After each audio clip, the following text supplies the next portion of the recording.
কাকপথাৰ বুলি ক'লে মানুহৰ মনলৈ এটা বেলেগ ভাৱ আহে। এতিয়া যিহেতু আমি কাকপথাৰবাসী, এটা বেলেগ মনলৈ ভাৱ আহে। আপুনি সেই ভাৱটোক লৈ কি বৰ্তমান হৈ গ'ল দুৰ্গা পূজা, আৰু আগৰ যিটো দুৰ্গা পূজা আছিলে, আগৰ মানে যেনেকৈ দুৰ্গা পূজা উদযাপন কৰিছিলে আৰু বৰ্তমানৰ মাজত আপুনি কি পাৰ্থক্য দেখিছে? ভাবিছে মানে আজিকালি দেখিছে অলপ বেলেগ ধৰণৰ হৈ পৰিছে। মানে মই কৈছোঁ মানে বাইক ষ্টাণ্ড কৰিবলৈ বিচাৰে, ৰাস্তাটোতে আমি দেখা পাওঁ বাইক ষ্টাণ্ড কৰে, তেওঁলোকে তাত গৈ অৰুণাচলত গৈ পেলাই বেয়া ধৰণৰ বস্তু খাই পেলাই তেওঁলোকে মানে যিটো এক্সিডেণ্ট হয়, এইবিলাক আমি একচুৱেলি নৱপ্ৰজন্মই এইবোৰ কৰিব নালাগে। আগতে বুঢ়ী আই সাধু পঢ়িছিলোঁ, আমাৰ আজিকালি কণ সৰু ছাত্ৰ ছাত্ৰীসকলে বুঢ়ী আই সাধু নপঢ়াই হ'ল। আমি নমস্কাৰ ৰাইজ, পুনৰবাৰ স্বাগতম জনাইছোঁ আমাৰ অন্য এটা ভিডিঅ'লৈ। আৰু মই বৰ্তমান উপস্থিত আছোঁ প্ৰতিদিন লাইভ অসমৰ এটি কাৰ্যালয়ত। আৰু বৰ্তমান মোৰ লগত এজন দাদা উপস্থিত আছে, সোণমণি চলিহা। তেখেত অসম জাতীয়তাবাদী যুৱ ছাত্ৰ পৰিষদ তিনিচুকীয়াৰ সভাপতি, আৰু তেখেতক পোনপ্ৰথমে মই চিনাকি কৰাই দিছোঁ। আপুনি দাদা নমস্কাৰ। নমস্কাৰ। আৰু দাদাক আজি যিহেতু প্ৰতিদিন অসমৰ জন্মদিন, মানে আজি 2টা বছৰ অতিক্ৰম কৰিছে, আৰু এই ক্ষণতে মই দাদাক লগ পাইছোঁ, দাদাৰ সৈতে দুআষাৰ কথা পতাৰ সুযোগ পাইছোঁ। তাতে মই দাদাক কেইটামান প্ৰশ্ন সুধিব বিচাৰিছোঁ মোৰ ফালৰ পৰা। আৰু দাদা এতিয়া চাওক, এতিয়া আমি কাকপথাৰ বুলি ক'লে মানুহৰ মনলৈ এটা বেলেগ ভাৱ আহে। এতিয়া যিহেতু আমি কাকপথাৰবাসী, এটা বেলেগ মনলৈ ভাৱ আহে। আপুনি সেই ভাৱটোক লৈ কি বুলি ক'ব? চাওক, কাকপথাৰ বুলি ক'লে আমি গৌৰৱ কৰোঁ।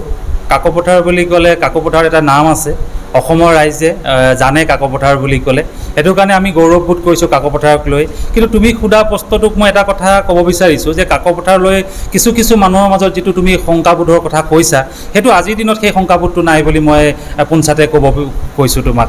কি কাৰণে কৈছোঁ? এই কাৰণে কৈছোঁ যে তুমি দেখিছা কাকপথাৰখন, আগৰ কাকপথাৰ যিবোৰ ৰাস্তা ঘাটৰ যিবোৰ সমস্যা আছিলে, সেই সমস্যাবোৰ আজিৰ প্ৰেক্ষাপটত নাইকিয়া হৈছে।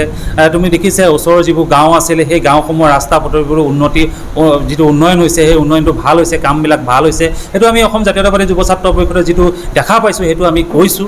আৰু লগতে আমি এটা কথা কৈছোঁ যে কাকপথাৰ বুলি কোৱাৰ লগে লগে এটা কথা কয়, আগৰ সশস্ত্ৰ সংগ্ৰামৰ এটা পথ বুলি এটা কথা কোৱা হয়। কিন্তু আজিৰ দিনত সেই সশস্ত্ৰ সংগ্ৰামৰ পথ আজি কাকপথাৰত নাই।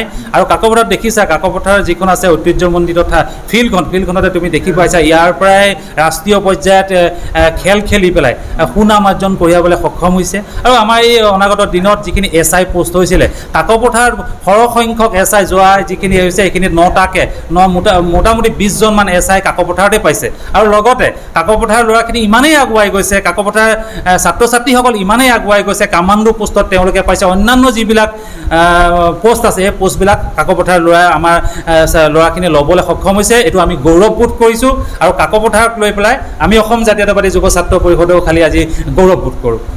ধন্যবাদ। আৰু এইবাৰ দুৰ্গা পূজাত কাকপথাৰত আপোনালোকে আৰক্ষী প্ৰশাসনৰ লগত কিদৰে সহযোগিতা আগবঢ়াইছে? আমিতো সকলোৱে আইন শৃংখলা, যিহেতু প্ৰশাসনৰ লগত আইন শৃংখলাবিলাক মানি চলিব লাগিবই। তেওঁলোকে চৰকাৰে গাইডলাইন মানি দিছে, বা তিনিচুকীয়া জিলা প্ৰশাসনে কিছুমান নীতি নিয়ম বান্ধি দিছে। সেই নীতি নিয়মবিলাক পূজা কমিটিয়ে হওক বা আমাৰ ৰাইজে হওক মানিব লাগিব। যিহেতু সেই নীতি নিয়মসমূহ যদি আমি নামানো বা ৰাইজে যদি নামানে, তেতিয়া আইন শৃংখলাটো এটা বিপথে পৰিচালিত হয়। আৰু পুলিচে, আমি কাকপথাৰ থানাৰ যিজন OC আছে আমাৰ, তেখেতৰ লগত যোৱাকালি আমি কথা পাতিছিলোঁ, আৰু তেখেতক আমি কৈছোঁ যে আইন শৃংখলা বিষয়টো পৰ্যালোচনা আমি কৰিছোঁ। আমিও লগতে তেখেতসকলক সহায় সহযোগিতা কৰিছোঁ। আমি কৈছোঁ যে ৰাতি হ'লে যিটো আমাৰ যিটো 15 নম্বৰ যিটো ৰাষ্ট্ৰীয় ঘাইপথ আছে, সেই ঘাইপথটো এটা ছাইড তেওঁলোকে ন' এণ্ট্ৰি লগাই আমাৰ এটা যিহেতু ৰাস্তা আছে, সেইফালেদি যোৱাৰ ব্যৱস্থা কৰিব লাগে। যিহেতু বাইকসমূহ, আমি এটা ৰাইজলৈ অনুৰোধ জনাইছোঁ যে বাইকসমূহ খুব লাহে লাহে, যিখন আমাৰ নতুন প্ৰজন্মই বাইকসমূহ লাহে লাহে চলাব লাগে।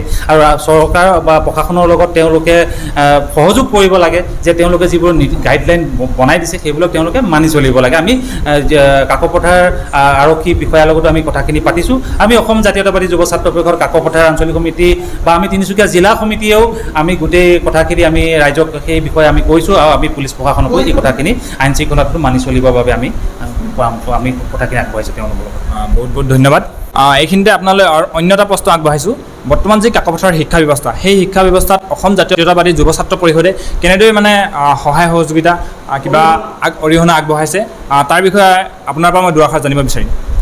আমি অসম জাতীয়তাবাদী যুৱ ছাত্ৰ পৰিষদে আমি তিনিচুকীয়া জিলা সমিতিয়ে হওক বা কাকপথাৰ আঞ্চলিক সমিতিয়ে হওক বা আমাৰ জিলাখনৰ বিভিন্ন প্ৰান্তত যিসমূহ আঞ্চলিক সমিতি আছে সেইটো শিক্ষাৰ লগত আমি জড়িত হৈ থাকোঁ আৰু আমি এটা কথা ক'ব বিচাৰোঁ যে শিক্ষাৰ যদি মাপকাঠিডালেই হৈছে প্ৰথম জখলাই আছে শিক্ষা আমি যিহেতু শিক্ষাটো ভালদৰে আমাৰ কণ ছাত্ৰ ছাত্ৰীসকলক এটা আমি ভৱিষ্যতৰ দিশত আগবঢ়াই নিয়াৰ ক্ষেত্ৰত আমি শিক্ষাৰ ওপৰত সকলোৱে আমি যত্ন ল'বই লাগিব আৰু লওঁৱেই আমি সেই ক্ষেত্ৰত আমি অসম জাতীয়তাবাদী যুৱ ছাত্ৰ পৰিষদেও আমি অনাগত দিনত আমি কাকপথাৰ অঞ্চলত আমি এখন নাট কৰ্মশালা কণ ছাত্ৰ ছাত্ৰীসকলক লৈ গ্ৰীষ্মকালীন যিটো বন্ধ আছিলে সেই বন্ধটোত আমি এখন নাট কৰ্মশালা আয়োজন কৰিছিলোঁ নাটক কৰ্মশালা আমি আয়োজন কৰিছোঁ তাৰ মাধ্যমেৰে আমি তেওঁলোকক তাত বহুতো শিক্ষা দিছিলোঁ আমি ডিব্ৰুগড় বিশ্ববিদ্যালয়ৰ পৰা তেনেকুৱা আমি অধ্যাপকক মাতি আনিছিলোঁ তেওঁলোকক শিক্ষা দিবৰ কাৰণে আমি মাতি আনিছিলোঁ আমি অসম জাতীয়তাবাদী যুৱ ছাত্ৰ পৰিষদে প্ৰজ্ঞা আৰু মহিৰু বুলি আমি দুখন কিতাপ আমি উন্মোচন কৰোঁ তিনিচুকীয়া জিলাখনত যিহেতু মানে তিনিচুকীয়া জিলাসমূহখনত যিসকল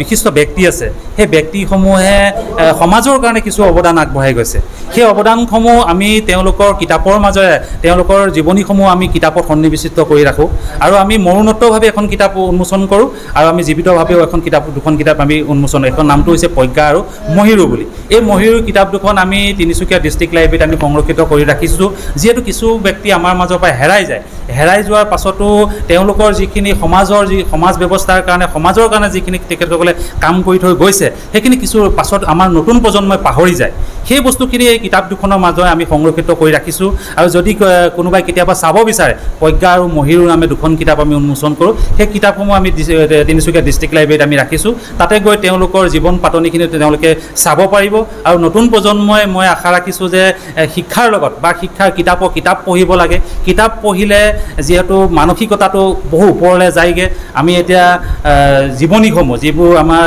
সাহিত্যিক আছে তেওঁলোকৰ এতিয়া মামণি ৰয়চম গোস্বামী বাইদেৱে হওক বা বা আমি আগতে বুঢ়ী আই সাধু পঢ়িছিলোঁ আমাৰ আজিকালি কণ সৰু ছাত্ৰ ছাত্ৰীসকলে বুঢ়ী আই সাধু নপঢ়াই হ'ল আমি আশা ৰাখিছোঁ লক্ষ্মীনাথ বেজবৰুৱা যিবোৰ সাধু আছিলে সেইবিলাক পঢ়ি এটা সঁচাই ভাল লাগিছিলে তাকে আজি কোনো প্ৰজন্মই সেইবোৰ পাহৰি গৈছে আমি আশা ৰাখিছোঁ যে শিক্ষাৰ লগত সেই বিষয়বিলাক অধ্যয়ন কৰিব লাগিব অধ্যয়ন কৰিলে আমি অসম জাতীয়তাবাদী যুৱ ছাত্ৰ পৰিষদৰ যিমান পাৰোঁ আমি শিক্ষাৰ লগত কণ ছাত্ৰ ছাত্ৰীসকলক আমি প্ৰেৰণা দিবলৈ উৎসাহ দিবলৈ আমি সদায় চেষ্টা কৰি আহিছোঁ দাদা বৰ্তমান হৈ গ'ল দুৰ্গা পূজা আৰু আগৰ যিটো দুৰ্গা পূজা আছিলে আগৰ মানে যেনেকৈ দুৰ্গা পূজা উদযাপন কৰিছিলে আৰু বৰ্তমানৰ মাজত আপুনি কি পাৰ্থক্য দেখিছে ভাবিছে মানে আজিকালি দেখিছে অলপ বেলেগ ধৰণৰ হৈ পৰিছে বাকী বিশেষকৈ ৰাতিৰ পৰিৱেশটো বেছিভাগ ল'ৰাই মানে কম বয়সীয়া ল'ৰাই দেখিছে একদম ৰাতিৰ পৰিৱেশটো একদম আগৰ যে পূজা নহয় যেন এটা বেলেগ মানে অলপ বেলেগ ধৰণৰ কৰি পেলাইছে তাৰ বিষয়ে আপুনি কি বুলি ক'ব চাওক সেইটোতো আপুনি ভাল প্ৰশ্নই সুধিছে যিহেতু কথাটো হৈছে পূজাটো এটা আধ্যাত্মিক দিশ আমি পূজাটো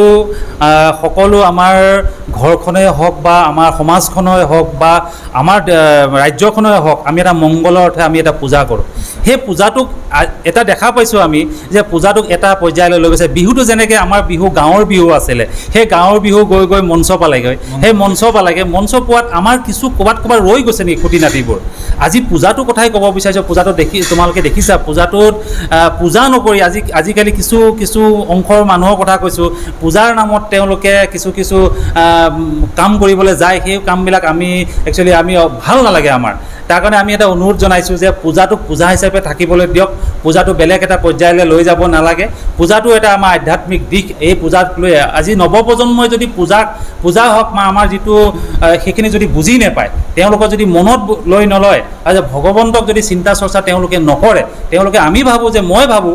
মই ভাবোঁ যে সেইটো ভগৱন্তক লগত লৈ ল'লেহে সদায় আগবাঢ়ি যাব লাগিব আৰু পূজা দেৱীক যদি আৰাধনা কৰিবলৈ হয় দেৱীক আৰাধনা কৰিবলৈ অন্তৰাত্মাৰ পৰা কৰিব লাগিব আৰু আমি আজি দেখিছে নতুন প্ৰজন্ম আমি যদি নতুন বছৰটো আহে নিউ জেনেৰেশ্যনটো নতুন জানুৱাৰী আহে তেতিয়া আমি দেখোঁ এটা উদ্ভণ্ডালি সৃষ্টি কৰে বাইকসমূহ আমাৰ ল'ৰা ছোৱালীসমূহে বাইকসমূহ খুব স্পীডত চলায় তোমাৰ দেখিছে আমি কাকপথাৰতে আমি দেখা পাইছোঁ যিহেতু আমাৰ ওচৰতে ৰাজ্যখন আছে অৰুণাচল প্ৰদেশ তাতে খুব মনোমোহা কিছুমান দৃশ্য আছে তাতে আমি যাওঁ যাওঁ বা আমাৰ অসমৰ বিভিন্ন প্ৰান্তৰ পৰা পৰশুৰাম কুণ্ডলৈ মানুহ আহে, মানুহ অহাৰ লগে লগে আমি দেখিছে কাকপথাৰতে আমাৰ পৰশুৰাম কুণ্ডৰ পৰা যিবিলাক ভক্ত আহে, এই ভক্তবিলাক আমি একচুৱেলি কাকপথাৰ ৰাইজে আমি ইয়াতে অতিথ্য মানে আপ্যায়ন কৰোঁ।